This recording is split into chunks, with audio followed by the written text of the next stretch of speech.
Doing what? Television show production. I mean, begging you, please delete this stuff. This is my reputation, bro. I apologize for saying what I said to you. Please, man. But you said it was capped though. What was capped, Demetrius? Celina, I said that to get the post deleted, Celina. Okay.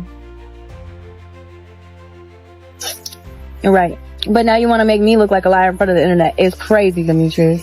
That's not how I tried to make you seem. I apologize for that. Damn, I can't help my cousin bring the bags in the house. We went to the grocery store, man.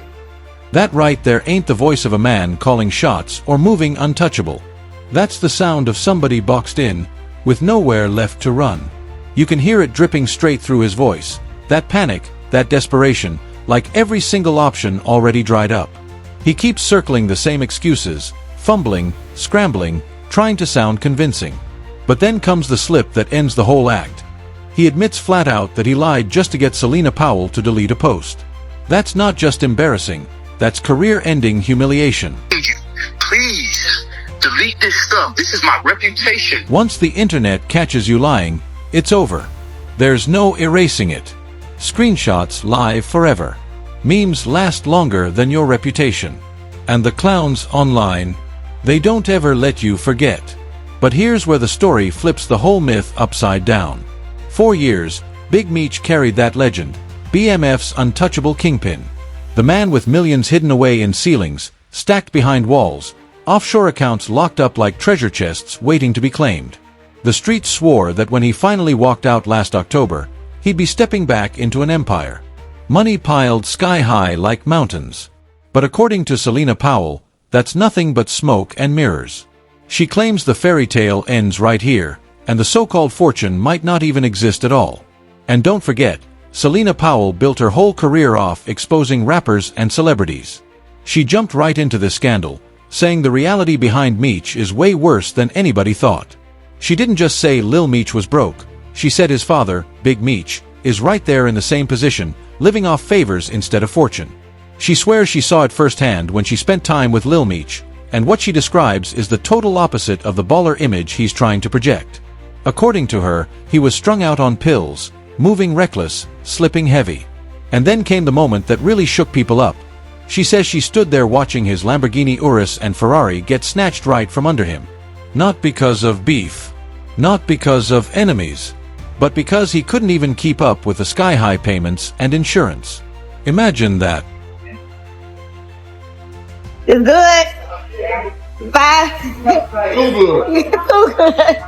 The son of a kingpin, standing powerless as the toys he flexed for the gram get repossessed like any regular broke boy. Now just stop and think about this for a second. Those flashy, exotic cars come with insurance bills so insane they'll bleed you dry. We're talking $8,000 to $10,000 every 6 months just for insurance. That's like paying another car note, except this ain't even a house or business investment. It's a luxury you don't even truly own outright. And if your money isn't flowing non-stop, those bills will crush you quick. That lifestyle might look flawless on Instagram, but behind the scenes it's nothing but drowning debt and sleepless nights. But Celina didn't stop at exposing repossessions. Oh no, she turned the knife even deeper. She claimed both Lil Meech and Big Meech are holed up in one of Floyd Mayweather's Miami mansions.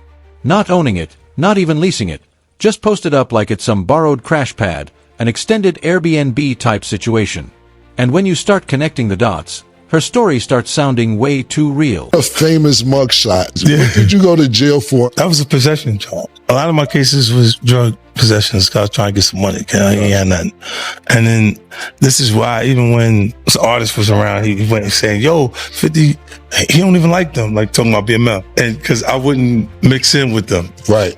When they first came around, like I didn't connect. Buck was running around with him, and other people connected to him, but I wasn't going nowhere near him. I just came off a tour. I made $38 million, right. Legit money. Mm-hmm. What you said, they got the Wiz, right? Okay, so don't bring that around me. Now I'm making $38 million, legit money. I want nothing to do with that right now. You know what I'm saying? So we didn't make the connection until after.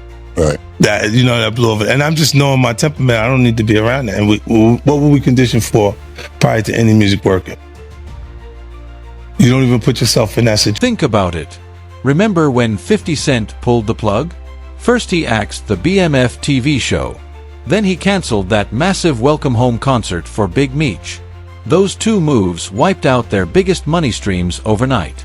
With that bridge burned, the whole financial foundation came crashing down with it. What once looked like an untouchable empire is now showing cracks so big the whole world can see right through them. First time I met 50, you know, it was just genuine. And I sat by him and we actually got to watch people audition for a couple hours. And the next day he called me, 8 o'clock in the morning, woke me up. I'm like, damn, 50 calling me. So I answered the phone. He like, hey, what you think about going to acting classes? I want you to play your dad. And at first, you know, it sounded crazy, but of course, you know, I'm gonna do it. I'm not doing nothing. So of course I wanted to do it. You know, I just didn't know if I could do it. The draft from Randy about, because it was important to show the origin story, to see the innocence and how they chose to get involved. And for people who remember the golden era of BMF, this fall from grace hits even harder. Back then, Big Meech wasn't just touching money, he was money. He didn't just flex, he rewrote the definition of what flexing meant. Picture this, Maybachs and Lambos lined up like toy cars. Private jets always fueled and ready to take off. Diamond watches flooding both wrists. Designer clothes flowing like water. Clubs would literally shut down just to let BMF roll in. And the second they stepped through the door, cash rained so heavy it looked like autumn leaves falling from the sky. That was the manual on how to live larger than life. And rappers are still copying the blueprint to this day.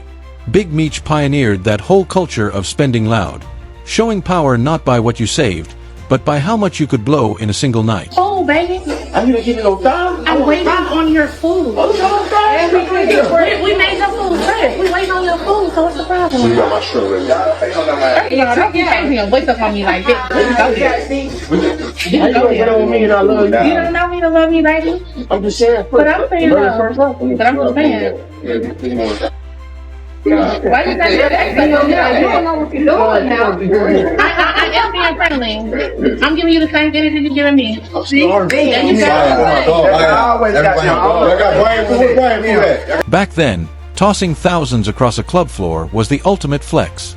But decades later, every single dollar that rained down is probably a dollar he wishes was still stacked in a vault somewhere. That's the cold truth. The same game that feeds you can turn around and starve you once the bills come knocking. Flexing reckless always comes with a price tag, and sooner or later, somebody's got to pay it. And the sting cuts even deeper when you watch Lil Meech buckle under that massive shadow. How do you come from one of the most legendary street empires ever, only to get exposed by Celina Powell of all people? Let's be real, she's not the type of woman men brag about.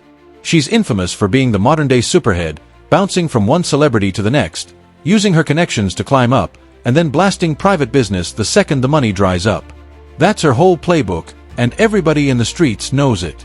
Any father with real game would tell his son straight up, steer clear of women like that. No hesitation. And Big Meech, who survived an era full of hustling, betrayal, and feds breathing down his neck, definitely knew that rulebook inside out. But Lil Meech, he either didn't listen or thought his last name made him bulletproof. That's when the biggest mistakes get made. Celina didn't just brag about repossessed whips or the Mayweather mansion story. She went even harder with her shots. She straight up accused Lil Meech of having a heavy pill problem. That's not just dangerous for his health, that's a direct blow to his image and credibility. Once people believe addiction's got you in a chokehold, every move you make gets judged through that lens. Suddenly, nothing looks solid anymore. And just when people thought she couldn't go further, she dropped her wildest bomb yet. She called him a snitch. According to her, it all traces back to a traffic stop where cops found a gun in the car. She claims that instead of standing tall and taking the charge, Lil Meech pointed at his own homie, who ended up doing time while he walked away free. Now, whether Celina's story is facts or fiction, once a rumor like that hits the streets, especially with the Meech name attached, it's almost impossible to shake it off. A snitch label sticks like glue, and in street culture, even the slightest whisper of it can stain your entire legacy forever. Let's zoom out for a second. Imagine if the internet had been around during the height of BMF's reign. Every scandal, every flex, every rumor would have been blasted worldwide in seconds. Back then, dirt only spread through whispers, coded magazine articles, and word of mouth in the streets. But today, screenshots, recordings, and videos move across the internet faster than anyone can deny them. That's why in this new era, reality matters more than image. When you're truly up, there's no need to beg, fake, or overflex. But when you're broke in real life, still trying to stunt for social media, there will always be somebody who knows the truth, and they'll come forward with receipts to back it up. And that's exactly what we're watching play out right now. Public flexing, private begging, that's the storyline. And when the name Meech is tied to it, it hits 10 times harder. The hidden lesson in all this is simple. Live within your means. If money's running dry, there's no shame in dropping the flashy act. Forget the Lambos, the Ferraris, and the sky-high bills, because those toys will drown you way faster than they'll impress strangers online. There's nothing wrong with pulling up in a Honda, Toyota, or any clean ride if it keeps your bills straight and your peace steady. Real stability will always shine brighter than fake luxury. And if times get rough, sell off the extras. Pawn the jewelry, drop the dead weight, and start stacking in silence. Quiet money always grows loud. Because once you reach the point where you're begging people to delete posts, scrambling on calls, and doing desperate damage control, the damage is already sealed. And in today's world, every call can be recorded, every DM screenshotted, and every slip-up one click away from going viral. Nothing stays secret anymore. And once it lands on the internet, it's stamped there forever. On top of all the money drama, Lil Meech has another mountain in front of him. If those rumors about him drowning in pills are true, then that explains half the reckless choices and sloppy behavior we've been watching unfold again and again.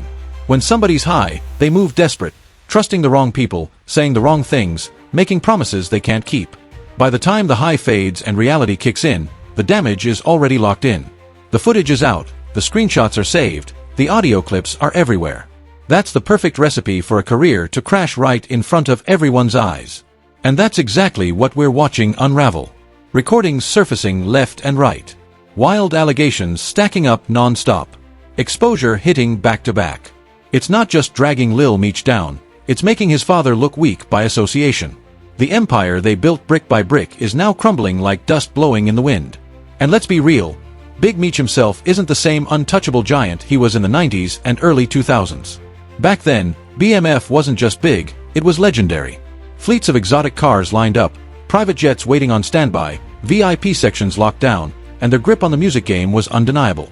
Just being tied to BMF could boost an artist's whole career overnight. Look at how young Jeezy blew up off that connection. That's how much weight the movement carried back then. But fast forward to today, and it's a different world entirely. That type of flashy empire can't survive under the all-seeing eye of social media. Cameras are everywhere, eyes are everywhere, and the tiniest crack in your image gets blown up to full scale in seconds.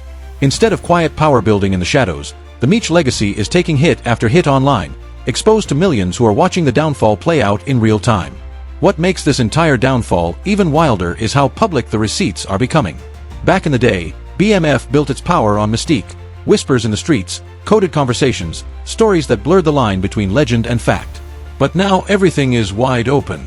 Every phone call, every screenshot, every shaky recording gets blasted online and dissected frame by frame. That aura of untouchable mystery is gone. And the problem isn't just Lil Meech stumbling, it's the weight of the name he carries. The Meech brand used to mean power, respect, and money flowing like water. Today, it's tied to internet scandals, repossessed cars, pill rumors, and snitch accusations. That shift doesn't just affect him, it rewrites how a whole generation views BMF. Imagine growing up hearing stories about an empire larger than life, only to see the heir exposed by viral clips and celebrity gossip pages. That contrast hits hard. On top of that, the entertainment industry doesn't play with damaged reputations.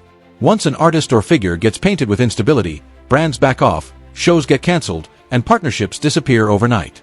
Remember, 50 Cent already cut ties, shutting down both the BMF series and the comeback concert. That wasn't just business, it was a warning sign. Nobody wants to gamble money on a crumbling image. What's even more dangerous for Lil Meech is how street politics intersect with the internet. Being labeled a snitch, whether true or not, is deadly in both reputational and personal terms.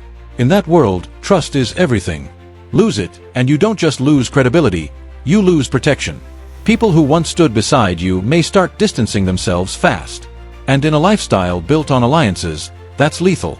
At the same time, the culture around flexing has changed. Younger fans don't see the same glamour in reckless spending anymore. They're quick to call out fake luxury and staged wealth. Instead of applause, the internet now eats it alive. That puts Lil Meech in a corner where the very style of living his father created now feels outdated and dangerous. The empire that once symbolized power is now looking like a cautionary tale playing out live in front of millions. In the end, what we're really watching is the unraveling of a family that once stood as untouchable giants, feared, respected, and admired. Now, they're being dragged down by their own mistakes, stripped of the myth they spent decades building. A father who once wrote the rulebook on how to shine is now sitting quiet in the background, popping up in photos but rarely speaking, while his son spirals out in public for the whole world to pick apart like a spectacle. And the same fans who once idolized them? They're now sitting back like it's a Netflix series, grabbing popcorn while the downfall plays out in real time. The narrative has flipped completely, from legends of power and money to cautionary tales about pride, ego, and poor choices under the spotlight. The lesson here couldn't be louder or clearer. Don't build your whole image on lies, because the internet has a way of exposing every crack. Don't blow your money on luxuries you can't afford to maintain, because the flex only lasts as long as the bills are paid. And never, ever hand access to people who thrive off airing out your weakness. Because once you're exposed, the internet doesn't forgive. It doesn't forget. And the same crowd that hypes you today will flip on you tomorrow without hesitation. What was once seen as an empire of untouchable power has now become an open book of mistakes, receipts, and scandals. And once that switch flips, there's no rewinding it, no erasing the screenshots, no putting the smoke back in the bottle. The Meech legacy is being rewritten live, not through whispers in the streets, but through viral clips, gossip blogs, and trending hashtags watched by millions. If you rocked with this breakdown, make sure to smash that like button, drop your thoughts in the comments, share this video with your people, and of course, hit that subscribe so you don't miss the next big scandal. I'll see you on the next one. And don't click away just yet.